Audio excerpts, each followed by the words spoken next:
Hey you all, Carpetbagger here. Welcome to the Carpetbagger 10,000 subscriber spectacular. Let's get the show on the road.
Wow, 10,000 subscribers. I can hardly wrap my little brain around that very thought, that 10,000 different humans have clicked that subscribe button because they want to see more of me and my journeys. And what a journey it's been. Think about all the places I've been, all the different parts of the country I've gotten to see because of all this. I've had a chance to eat chicken at the grave of Colonel Sanders. I found a machine that allowed me to kick my own ass. I went on a road trip with a 7.5 foot tall ice cream baby. And for some reason, I even interviewed a feral cat. Why did you poop on the football field? So, I don't even know what else to say, but thank you. Thank you, every one of you that has clicked on my videos, subscribed to my videos, watched my videos, left comments on my videos. Of course, a special thank you goes out to those that have took the time to donate on Patreon or buy a t-shirt. But of course, the best way is just to watch. That's all I want. Just watch. This has been a project that's grown over the years. I look back, 10,000 subscribers. How long did it take me to get 10,000 subscribers? My YouTube channel, according to the official records, dates back to December of 2013. But I like to look back a little further than that. Probably for the past 15, 16 years, I've been taking photos, documenting the South, the abandoned things down here in the South, all the amazing roadside attractions down here in this area. When I first started, I would post my pictures on the website Flickr. I don't know if anyone out there used Flickr, still uses Flickr. I don't think anyone uses Flickr anymore. Maybe some people. If you use Flickr, let me know, because I still have my Flickr page up, and it's got a massive archive of photos. But posted pictures to Flickr for years, and I really wanted a way to tell a story more instead of just one image. So I, a few years ago, came up with my photo blog, thecarpetbagger.org, and I would post different places I went. Sometimes I'd give commentary on things that I found amusing. It never picked up as much steam as I would have liked. I don't think people like reading anymore that much. But I toyed around with the idea of video for years. I felt like it was the way things were going. If you want to get out there, you got to do video. But just how I would do that, how I would present it. I had never quite nailed that down. And I created my YouTube page in December 2013. And if you want to scroll all the way back to the first videos, I did a few like experimental videos. They were different than the videos I do now. They were more me narrating over images than like me actually going to a place or seeing something. And so I have to give credit to one person, and that is Adam the Woo. Kind of watching his videos, and I'd like to think I didn't rip him off, but he kind of gave me some perspective of how I could take my ideas and shift them into a video form. So, July 2014, I uploaded what is probably my first video in the sense that it matches the format of how I currently do things. And I visited a monument to the last shot fired in the Civil War here in my hometown. And that, you got a couple views. So for that year, from July 2014 to July 2015, I would still focus on my photo blog, thecarpetbagger.org, and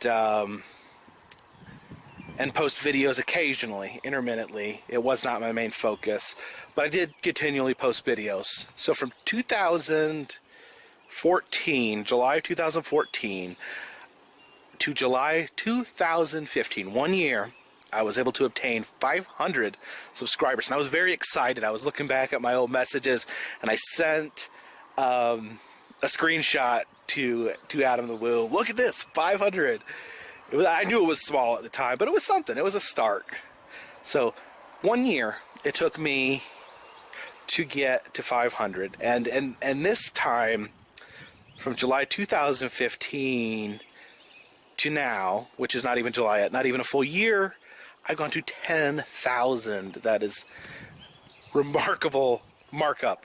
From the first year, 500, second year,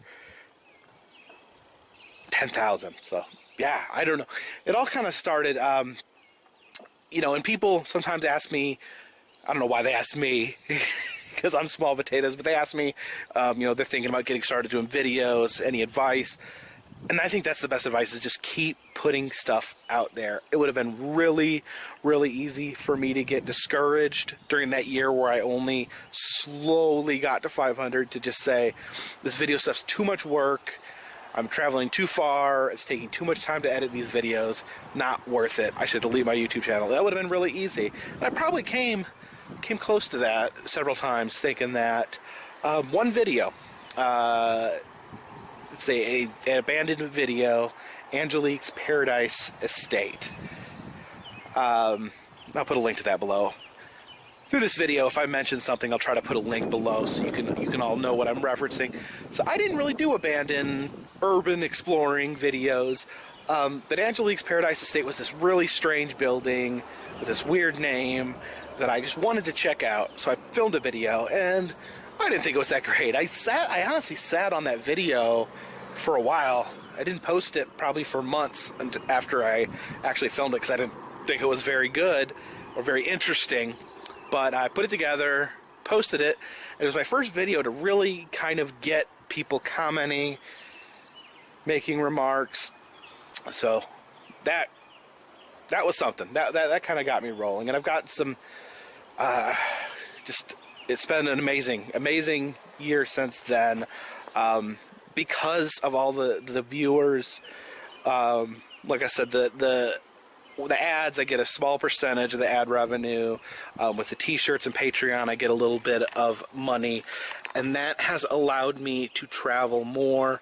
I'm not making any profit per se. I would say my profit is that I have been able to go places and do things that I would not have been able to do without that support from you guys. I would not have been able to go out to California and hang out with Adam for a week. I would not have been able to jump in my car and drive to Funtown Mountain to film it in its abandoned state. I would not be able to do these several-day road trips where I'm able to film videos.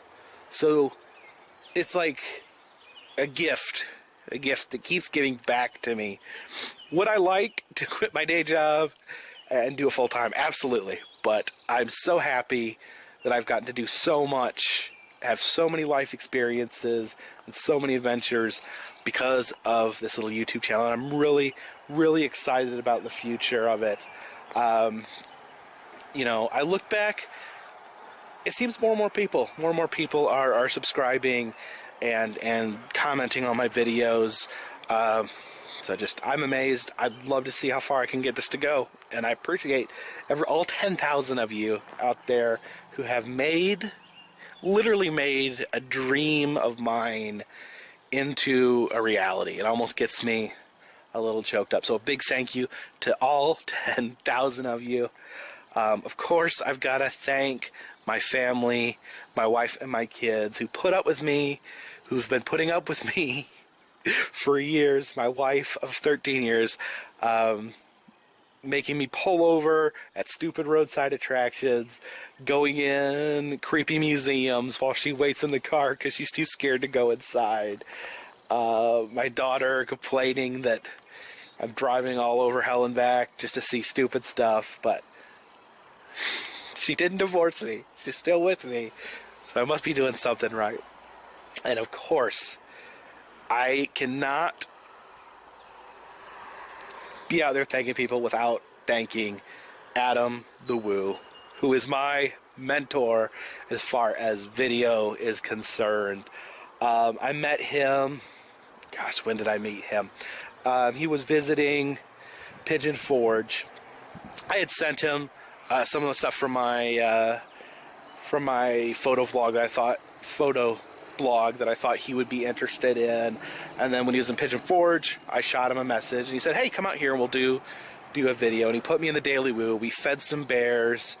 Very cool. He met me. Hey, nice to meet you. Then immediately started filming. It was really cool of him. And he's been very, very generous with not only his advice has a lot.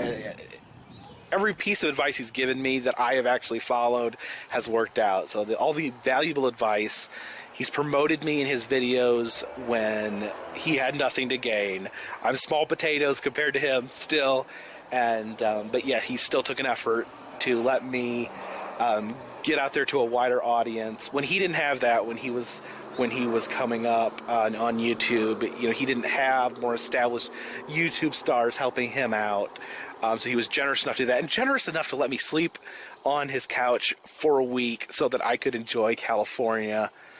So thank you, Adam. Big, big thanks. You've played a huge part in helping this dream of mine come true. And in honor of Adam the Woo, I was looking back at some of the old videos we did together, and I noticed a lot of times when I'm around, he will break into song. So here is a montage of Adam the Woo singing songs about me. It's a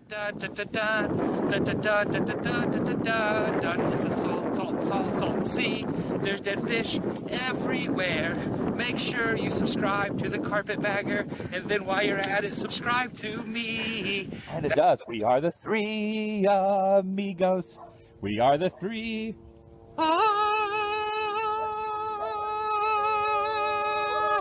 amigos. Bearhead Jacob, Bearhead Jacob.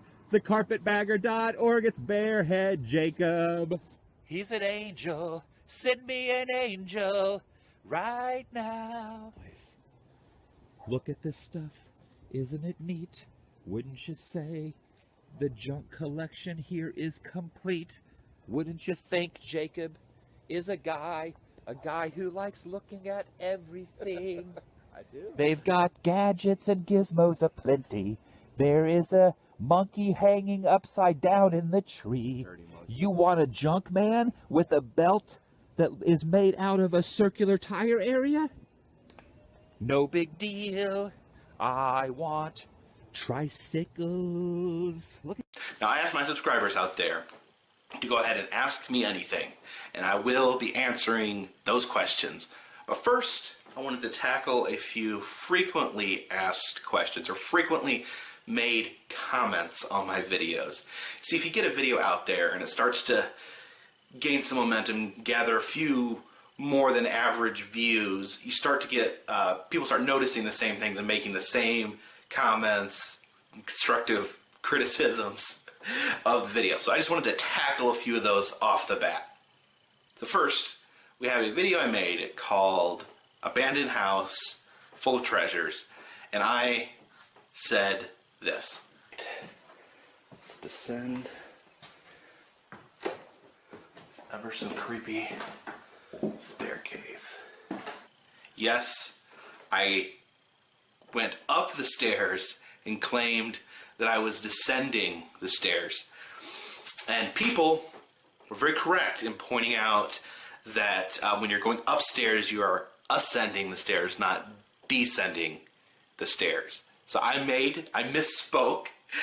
And the thing is that once a video's been uploaded, you can't take it down, dub over my voice, and then put it back up there, because you'll lose all the views you've had, and it's a big mess, and you can't do that. So I cannot change that I made that mistake. If I had a time machine, the first thing I would do if I had a time machine is I would go back and I would meet Jesus Christ. And the second thing I would do is go back and tell my former self, hey, when you go up those stairs, don't say you're descending them. Descending means going down. You're going up. Say, ascend. So I promise you, everyone out there, that I will never again upwardly descend a flight of stairs. Also, in that same video, I took a little bit of heat for accidentally referring to a poster of Guns N' Roses as Motley Crue. Is that Motley Crue? Alright, another one of my more popular videos is the abandoned yard sale, where I came across a yard sale that had been abandoned for what appeared to be years. And I saw a bucket, and I made this statement. A big bucket that's actually got tadpoles in it. Hey, tadpoles. Yes, I said that there were tadpoles in the buckets, and every couple days, and I'm not kidding, every couple days, I will get a comment saying, those are not tadpoles, those are mosquito larvae. But I want everyone to take a closer look. If you look at this, slow down, you can see there's clearly is mosquito larvae down in the bottom portion of the screen. However, if you look in the upper left-hand corner, there is clearly tadpoles, which I was noticing. So just let that be a lesson to you. Sometimes there's more than one life form in a bucket. And finally, I needed to address something because I probably have gotten more comments about this than anything else. I did a video called Abandoned House, Everything, in all capitals, Left Behind.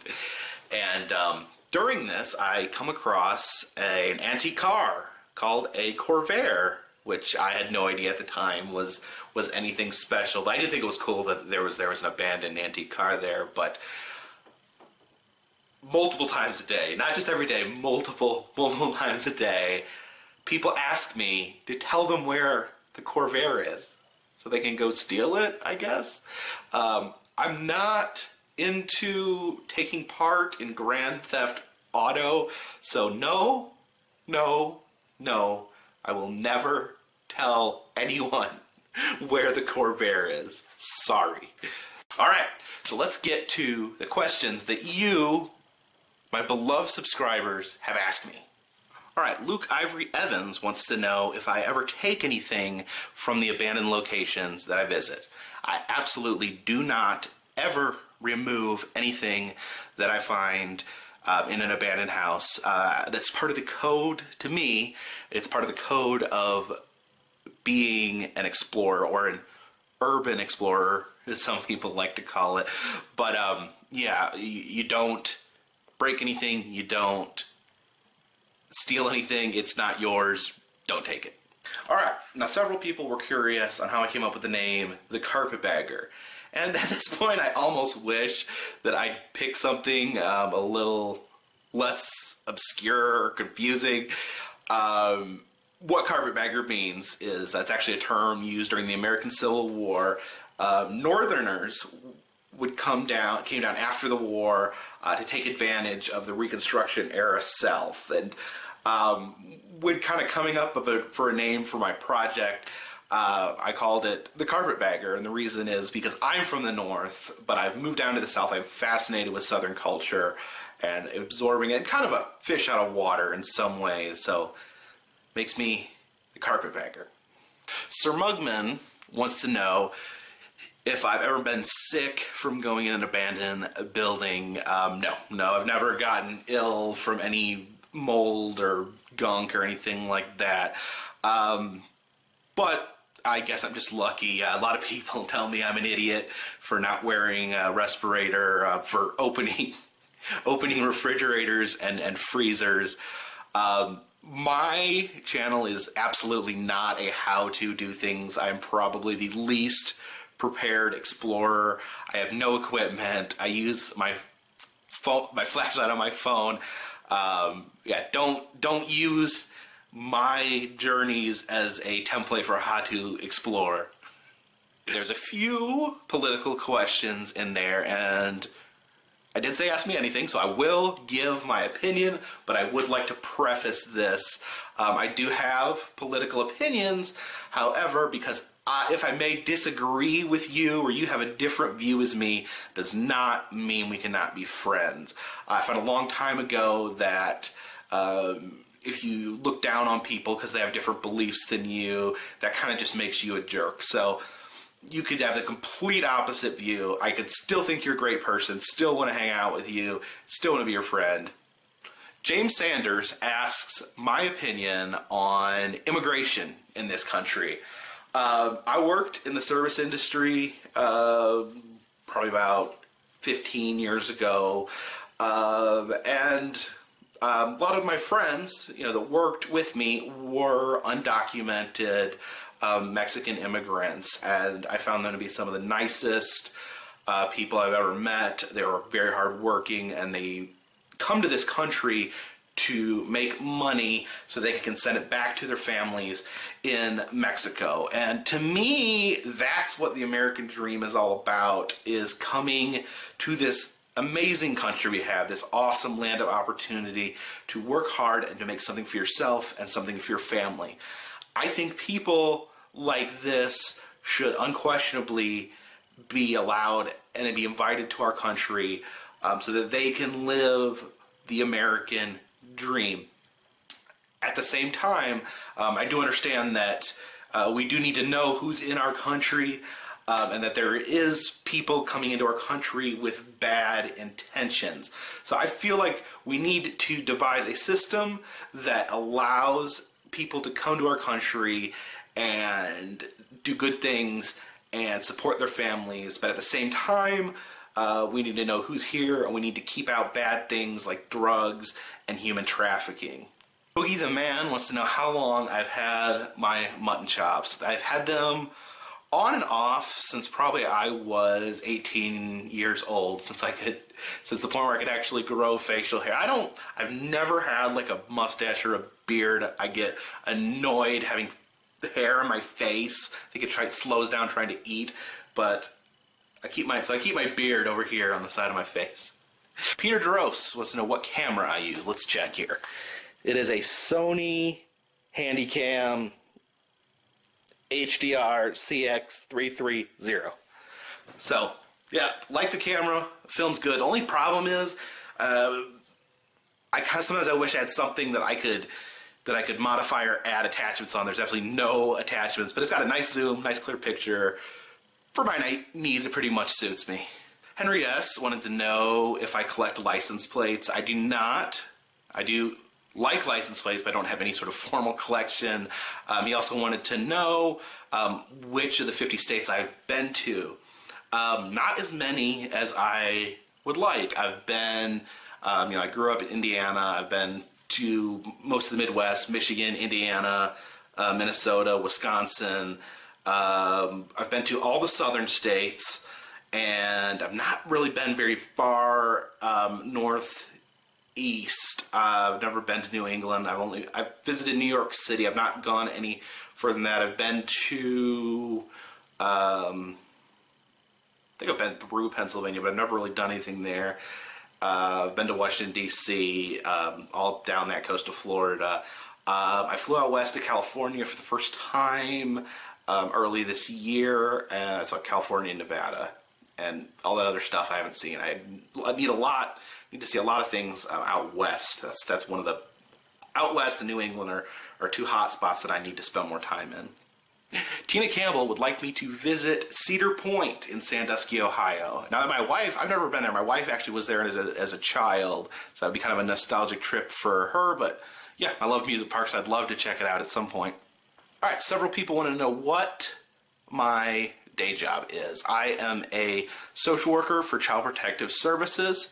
I help investigate allegations of child neglect and child abuse. Stephanie Bush asks if I could quit my day job and just travel, would I? Yes. Mad No Matter wants to know if there's been any awkward situations where people are wondering what I'm doing, videotaping, or just wonder what I'm doing when I'm filming myself. Not too bad. I've had a few people... when I use Periscope, I did Periscope in an antique store, and the guy was worried that I was taking pictures of his stuff to sell on the secondary market. But when I explained it to him, he was cool. Yeah, sometimes like you're videotaping yourself and you can see someone in the background staring at you, and it kind of makes you lose your train of thought. Several people want to know what my dream video or what my ultimate find would be to film. I'm not sure. I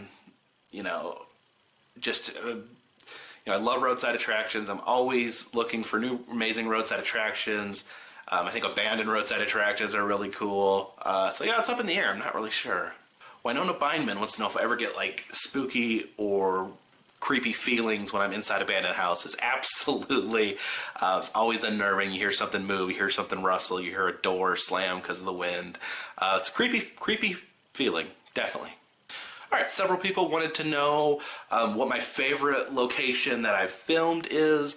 I would say I have a hard time. It would either be the abandoned dinosaur park in Beaver, Arkansas, or Funtown Mountain, the abandoned Funtown Mountain that I recently visited.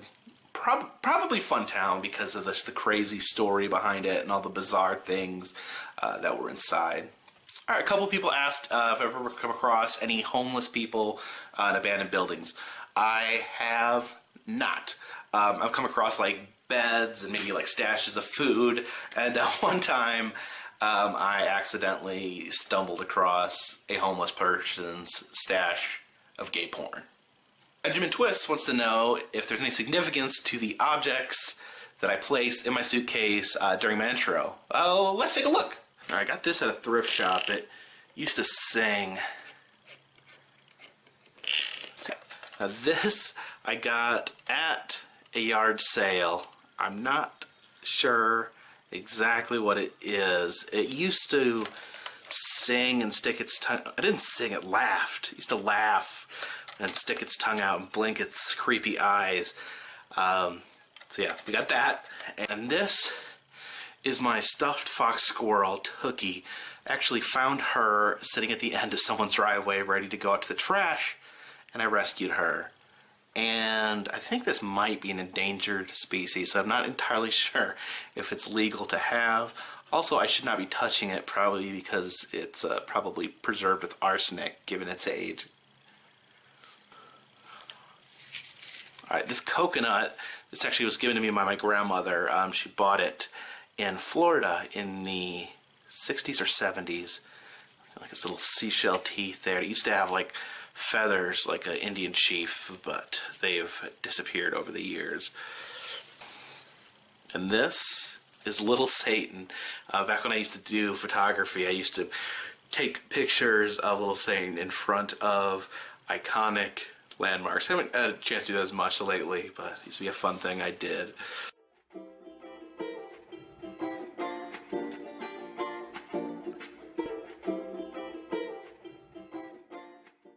Charlie the Easily Bored one wants to know if during my travels, if I feel that our country is on the verge of economic collapse.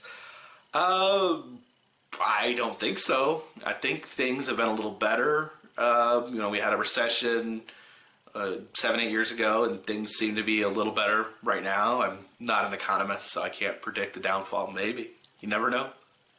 Job3831 wants to know, of all the places I've been, which ones are the most fulfilling, disappointing, inspiring, and disturbing?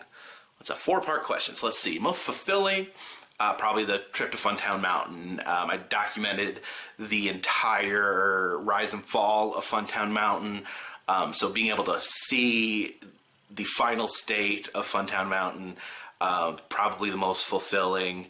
Most disappointing would be Castle Mount Rouge. I drove 5 hours to see an abandoned castle and was told that I could not go on the property.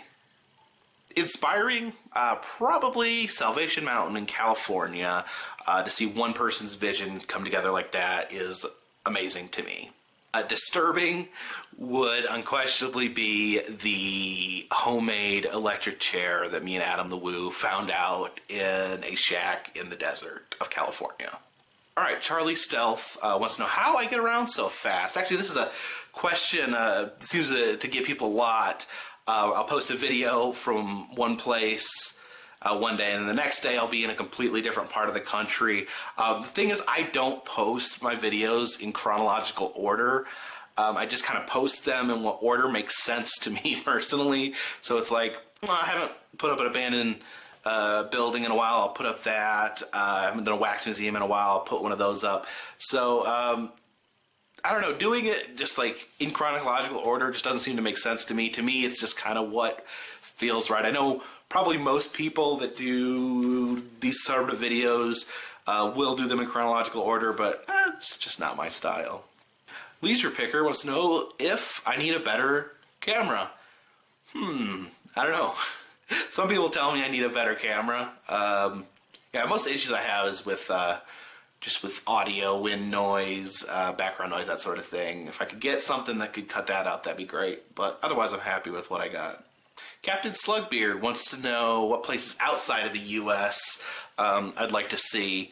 Now, I don't want to sound close-minded or ignorant, but right now I'm just kind of focused on the United States because there's so much in this country that I haven't seen. I almost feel like I should see this country before I move on to the next. So maybe once I see everything in America, I can start looking at other places to visit. But if someone handed me a plane ticket to anywhere in the world, I'd leave in a second, unless it was someplace that was dangerous or I was afraid to go to. Jake Ryan wants to know if I could live anywhere in the country, where would that be? I don't really know. I focus so much on traveling that maybe I don't put a lot of thought into where I would settle down, but I'm pretty much settled here in the mountains of North Carolina. My family's got roots here, so this is probably where I will stay.